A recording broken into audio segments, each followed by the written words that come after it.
Olá amigos, sejam bem-vindos a mais um vídeo do meu canal. Eu sou o Lucas Knaip e vamos falar sobre a 10ª rodada no Brasileirão, né? Acabou de terminar a rodada com o jogo entre Vasco e Botafogo e temos muita coisa para analisar. Uma vitória em que Vasco e Atlético são extremamente vencedores pelo fato de que seus principais rivais tropeçaram. E Flamengo e Internacional saem como os grandes derrotados por perderem jogos que poderiam estar a seu alcance, principalmente Internacional, que passa, na minha opinião, até por um vexame do jeito que as coisas se configuraram em seu jogo contra o Goiás. Então vamos comentar um pouco sobre esses jogos, fazer um resumo básico de cada um dos 10 jogos que aconteceram nessa 10ª rodada. Sempre lembrando que há uma diferença de jogos entre os times, por isso a tabela do jeito que está agora ainda deve mudar até o final do campeonato e talvez não seja a tabela verdadeira. O primeiro jogo da rodada foi entre Atlético Paranaense e Coritiba. O Coritiba acabou tendo um expulso no segundo tempo, mas logo no começo o Atlético Paranaense meteu um gol. E dali pra frente foi uma partida equilibrada. O Coritiba às vezes atacava, às vezes o Atlético Paranaense. O Coritiba tinha maior posse, ele controlava bastante a bola, só que falta um pouco de talento, falta aquele elenco para levar a bola até o gol, falta o material humano necessário para fazer o time ficar mais competitivo. Isso a gente vê em times da Inglaterra que, mesmo sendo muito bem treinados, não conseguem desempenhar muito bem porque falta o talento individual para ajudar. E o Curitiba não tem muito disso. Acabou que o Atlético Paranaense, ainda com o que sobra do ano passado, daquele ano muito vitorioso do clube, acabou conseguindo a vitória mesmo estando em um começo de trabalho, né? Vale lembrar que o Atlético Paranaense demitiu o Dorival Júnior, mas impressiona também o trabalho com o Jorginho, auxiliar do Curitiba, né? Acho que assumiu, não sei se ele foi contratado depois, mas ele tem feito um trabalho até interessante. O Curitiba tem sido um time de posse de bola, mesmo com um material tão limitado, que eu acho bem louvável, achei um bom assim, escolha para substituir o Barroca lá no Curitiba. Tivemos também jogo Santos e São Paulo, né? Olha, o Diniz deve sofrer bastante às vezes com umas falhas, né? Eu fico assim chocado como é que o Volpi consegue falhar umas coisas dessa maneira. Não é a primeira vez que ele falhou. Aquela eliminação contra o Mirassol, tem culpa do Diniz? Tem.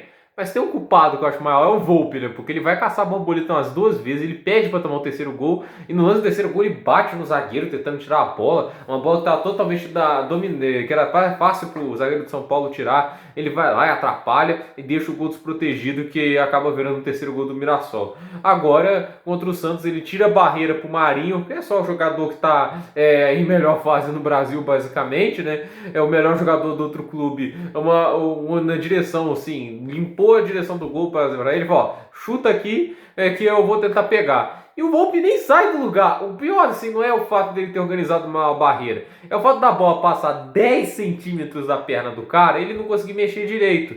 É uma falha, assim, lamentável pro goleiro. Tirando isso, a gente teve um jogo que o São Paulo jogou bem. O Santos também está jogando muito bem.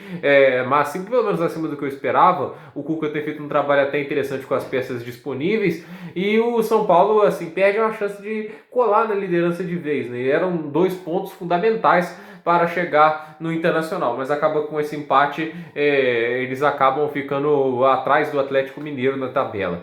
E foi assim, aquele resultado assim que pode fazer falta no futuro, porque era uma partida que dava para vencer, o São Paulo estava jogando melhor e as falhas dos jogadores vão custando pontos preciosos. Tivemos também Grêmio e Fortaleza, um jogo assim, convenhamos, né? O Grêmio não vive uma fase muito legal, né? 1-1. O Renato Portaluppi também vai tentar usar o crédito do que agora? Ele vai falar, eles investem 200 milhões. Não, hoje eles empataram com o melhor time do Brasil. Não dá para ficar usando o crédito. O fato é que o Grêmio de novo jogou mal. O Fortaleza até começou abrindo o placar, mas depois o Grêmio conseguiu buscar um empate. De qualquer jeito, mais uma vez o Grêmio fica sem uma vitória. Nem time para fazer melhor do que isso. Tem uma defesa, na minha opinião, com bons nomes. Por mais que às vezes seja um pouco irregular algumas partidas. Hoje teve o seu defeito durante o gol do Fortaleza. Mas de qualquer jeito, o Grêmio está deixando muito a desejar. E esse empate com o Fortaleza é mais 2 pontos perdidos. E vamos dizer, a moral, assim, a gordura criada por Renato Gaúcho está sendo consumida. Ele não pode ficar usando o crédito que ele tinha antes como desculpa para os tropeços do Grêmio. Ele tem que apresentar resultado logo, porque senão o trabalho dele eu acredito que pode estar em risco. Tivemos também Fluminense e Corinthians, né? O Corinthians basicamente demitiu o Thiago Nunes, tem vídeo aqui no canal sobre isso. E escolheram agora um auxiliar para treinar o clube nesse momento.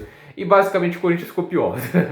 Que agora, assim, né, o ataque dependia totalmente das faltas do Otero, a pouca criatividade, e o Fluminense foi muito, mas muito superior. Acabou levando um golzinho no final, teve um expulso, uma jogada criminosa, mas no conjunto da obra o Fluminense foi melhor. E o Corinthians até agora fazendo um campeonato terrível, né? Tá muito próximo da zona de rebaixamento, mais uma derrota que coloca o Corinthians numa fase terrível, né? Ainda pior, né, do que já estava. Agora a questão é quem que vai assumir esse clube, quem que o André Sanches vai chamar. Até porque é época de eleição, ele vai ter que chamar alguém, pelo menos badalado, ou no mínimo uma figura que não seja divisível. E o fato é que o Corinthians está de costas para a parede, a situação é complicada e eu não sei quem que eles vão escolher como técnico. De qualquer jeito, é um time que mostra limitações de elenco e limitações táticas. E nesse sentido, há muito pouco que se possa fazer. Mas eu não acho que é um time para cair para a segunda divisão. Tem talento para ficar melhor posicionado do que está neste momento. E o Fluminense é um time que está alternando bons e maus momentos, mas hoje teve uma partida sólida para conseguir vencer o Corinthians, por mais que falhasse no final. O Bahia enfrentou o Atlético Goianiense e o Wagner Mancini fez outra excelente análise de adversário, né? A estreia de Mano Menezes com o Bahia não foi a das melhores, né? Eu pelo menos penso que foi o Mano Menezes que treinou o Bahia já nesse jogo. O Atlético Goianiense é aquele time que faz uma análise interessante do time adversário e consegue explorar essas fraquezas na maioria das vezes. Se é o mérito do Wagner Mancini, é saber olhar para o time adversário e tentar procurar algumas falhas. Foi assim que ele conseguiu vencer o Flamengo por 3-0 e venceu o Santos ano passado do São Paulo por 2-0, porque ele identificou um problema no time e conseguiu explorá-lo muito bem. E é assim que o Atlético Goianiense conseguiu uma vitória sobre o Bahia e a segunda vitória seguida, escapando da zona de rebaixamento. Se você conseguir somar pontos importantes assim, capitalizando nas fraquezas do adversário, seja tática ou seja momentânea, o Wagner Mancini pode garantir o Atlético Goianiense na primeira divisão. Mas assim, não é garantia de nada, até porque o Atlético Goianiense tem um elenco que não é um dos melhores, mas até agora com um início de campeonato bem interessante. Tivemos Atlético Mineiro e Red Bull Bragantino também, a vitória de 2-1 do Atlético. Mas eu vou dizer uma coisa, esses auxiliados do Sampaoli, ele colocou 3 zagueiros, um lateral esquerdo, 2 laterais direitos, um escalado como meia. Foi uma confusão a escalação desse cara. E o fato é que o Atlético não jogou bem. Conseguiu marcar um gol com o Rep, depois levou um empate, né? O Everson até teve um pouco de azar na bola, né? Porque a bola bate nas costas dele e sobra no pé do jogador do Bragantino. Mas no final eles conseguem marcar um gol. Uma jogada lá que o Keno fez, depois de estar atrapalhando e matando os ataques do Atlético. Finalmente o cruzamento dele deu certo e o Savarino acabou fazendo o gol. Mas o fato é, muito jogador bom ficou no banco hoje, tipo o Marrone, tipo o Natan também, podia ter começado como titular, e não começaram. E em vez de repetir o esquema da semana passada, porque o que deu errado na semana passada não foi o esquema, foi a expulsão do Rafael. Aí quando ele é expulso, você quebra o esquema da frente, né? Do time como um todo. Mas o esquema estava funcionando muito bem. Você pegando a pior defesa do Brasileirão, você tem que ser muito agressivo. Então escalar 3 zagueiros não é uma escolha muito agressiva. Aí o pessoal pode lembrar de alguns vídeos que eu elogio muito o Conte, que ele era muito ofensivo até mesmo com 3 zagueiros, mas a gente tem que lembrar que ele estava trabalhando isso há muito tempo. O auxiliar do São Paulo colocou jogadores que não estavam sendo escalados, como o Mailton, em um esquema que ele nunca estava usando com regularidade. Então, assim, basicamente foi uma aposta muito grande do time do Atlético Mineiro nesse esquema e acabou dando certo no final pelas limitações do Red Bull Bragantino, que faz um campeonato pavoroso até agora. Apesar de uma partida não tão ruim, eles lutaram pelo empate no final, meio que desistiram de procurar o gol e nisso o Atlético Mineiro conseguiu criar algumas chances e esta última aí com o Savarino acabou gerando o gol. O Atlético Mineiro que é um grande vencedor porque rivais perderam. Os rivais são Internacional contra Goiás. Porque eu acho que esse foi o maior vexame da rodada. Simplesmente assim, Goiás é a lanterna do campeonato. Está em início de trabalho com o Thiago Largue e até agora o trabalho dele não tem encantado muitas pessoas. Não foi nada espetacular o que ele tem feito. Mas chega agora e você pega o líder do campeonato, em teoria jogando melhor futebol, tem um ataque muito forte, uma defesa consistente. Será que você consegue vencer esse time? Aí, para piorar, você tem um expulso aos 3 minutos do jogo. Então, assim, você tem um lanterna, se coloca no lugar do Internacional. Eu tenho a melhor campanha até agora, a defesa mais sólida, um ataque muito forte, e eu vou pegar o lanterna do campeonato início de trabalho com um jogador a menos. A ideia era golear, mas no final quem venceu foi o Goiás. Tudo bem, o Tadeu fez uma excelente partida, ele fez, mas perder para um time desse com a menos, que estava com a menos, não dá, né? Sinceramente, é o tipo de ponto que quando você tá brigando pelo título, né? É o tipo de jogo que você não pode perder, você tem obrigação de ganhar.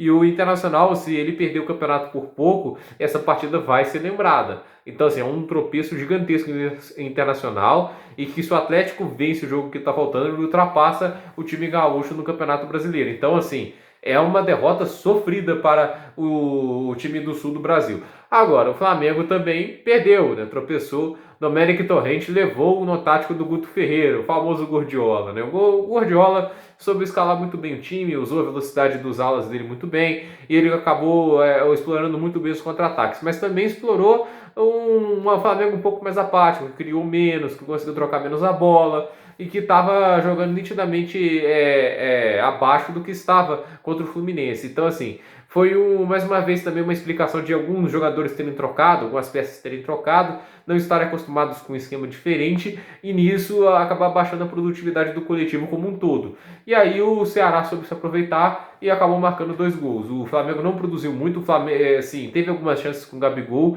mas ele acabou perdendo. Não é um ano espetacular do Gabigol, apesar dele ter feito alguns bons jogos recentemente, mas o fato é que o Flamengo precisa criar mais. Não pode ser desculpa aos gols que o Gabigol perdeu.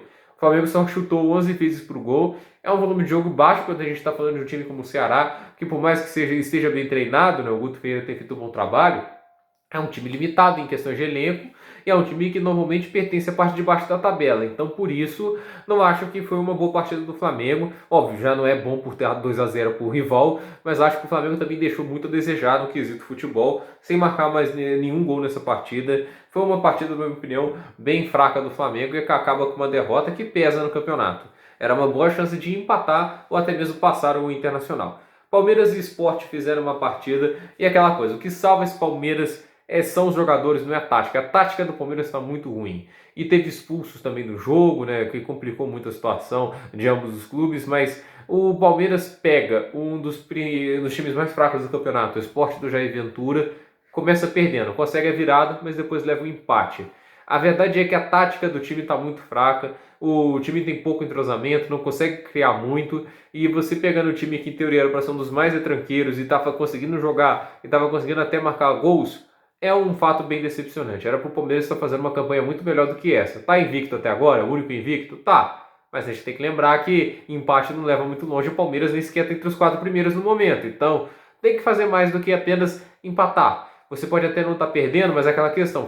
O Atlético já perdeu 3 vezes, mas está na sua frente, está na frente do Palmeiras por um motivo. Porque ganhou muito mais. Porque não ficou empatando. Então, assim...